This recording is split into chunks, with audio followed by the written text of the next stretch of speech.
मिस्री रहमतुल्लाहि ताला अलैह का ताइब होने का वाक़या बयान किया जाता है।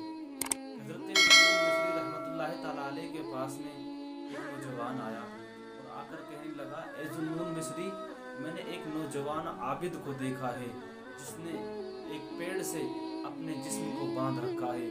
हज़रत ज़ुन्नून मिस्री रहमतुल्लाहि ताला अलैह जब उस नौजवान आबिद के पास में पहुँचते हैं तो क्या देखते हैं कि उस नौजवान आबिद ने अपने जिस्म को पेड़ से बांध रखा है और नौजवान आबिद कह रहा है, ए मेरे जिस्म, जब तक तू अल्लाह ताला की इबादत के लिए राज़ी नहीं होगा मैं तुझे इसी तरीके से सज़ा देता रहूँगा।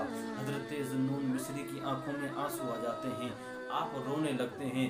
नौजवान आबिद की नज़र जब हज़रत ज़ुन्नून मिस्री के ऊपर पड़ती है, आप फरमाते हैं, नौजवान क्यों रो रहे हो?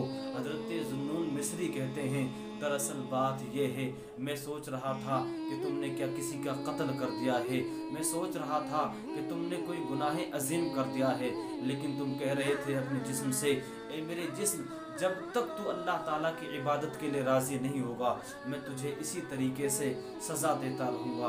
हज़रत ज़ुन्नून मिस्री फरमाते हैं, मुझे लगता है ए नौजवान आबिद, तुम बहुत बड़े परहेज़गार हो। वो नौजवान आबिद कहता है, ए ज़ुन्नून, मैं बड़ा परहेज़गार नहीं हूँ, अगर तुम्हें कोई बड़ा परहेज़गार देखना है फला पहाड़ के पास में चला जा और उस पहाड़ में एक अल्लाह का वली बैठा हुआ है, उसके पास में तुम जाना।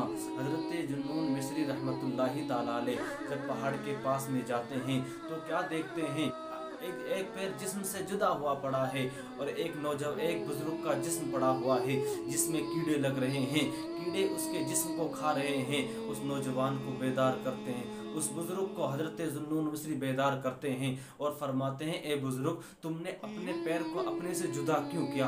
तुम्हारे जिस्म को कीड़े काट रहे हैं, तुम इन कीड़ों को भगा क्यों नहीं रहे हो? वो बुजुर्ग कहते हैं, ए नौजवान, दरअसल बात ये है, मैंने 30 साल तक लगातार अल्लाह ताला की इबादत की, मैंने 30 साल तक लगातार अल्लाह ताला की इबादत की, लेकिन मैंने एक दिन क्या देखा, मेरे पास से एक हसीन और जमील औरत गुजर रही थी, मेरा दिल उस औरत के ऊपर आ गया।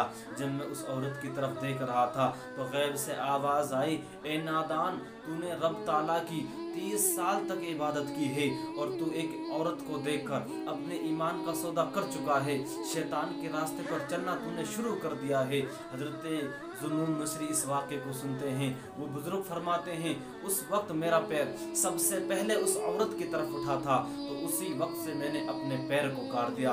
हज़रत ज़ुन्नून मिस्री फरमाते हैं, ए बुजुर्ग, तुम तो बड़े परहेज़गार हो। वो बुजुर्ग फरमाते हैं, मैं बड़ा परहेज़गार नहीं हूँ, अगर तुम्हें मुझसे भी बड़ा परहेज़गार देखना है तो पहाड़ की बिल्कुल चोटी पर चला जा, तुम्हें एक ऐसा नौजवान दिखेगा, एक ऐसा अल्लाह का बुजुर्ग देखेगा कि जिसे जब तुम देखोगे तो तुम्हारे दिल की दुनिया बदल जाएगी। वो फरमाते हैं ज़ुन्नून मिस्री कि मैं चोटी पर नहीं चढ़ पाऊंगा, ज़्यादा लंबी चोटी है। तो बुजुर्ग फरमाते हैं, दरअसल बात ये है, वहाँ पर एक ऐसा बुजुर्ग है जिससे दुनिया में सिर्फ एक मर्तबा किसी ने ये कहा था कि बगैर मेहनत के रोज़ी नहीं कमाई जाती। उसको इतना बुरा लगा कि वो पहाड़ की चोटी पर चला गया, रब ताला की इबादत करने लगा। अल्लाह ताला को उस बंदे की इबादत इतनी कबूल आई, इतनी पसंद आई कि शहद की मक्खियों को हुक्म दिया। शहद की मक्खियों ने उस बुजुर्ग के पास में शहद का छत्ता बनाना शुरू कर दिया, क्योंकि छत्ते से रस चूसने लगा और वहीं पर वो रब ताला की इबादत करता है। हज़रत ज़ुन्नून मिस्री रहमतुल्लाहि ताला अलैह की दिक्कत तारी हो जाती है, आपकी आंखों से आंसू जारी हो जाते हैं। आप जब उस बुजुर्ग के पास से आ रहे थे, आपकी नज़र एक परिंदे के ऊपर पड़ती है, आप परिंदे को देखकर सोचते हैं कि इन परिंदों को रोज़ी कौन देता होगा। जब आप इतना सोच रहे थे, आपके दिल में ये बात आ ही रही थी कि परिंदा पेड़ से नीचे उतरा, उसने अपनी चोंच से मिट्टी को खोदना शुरू किया।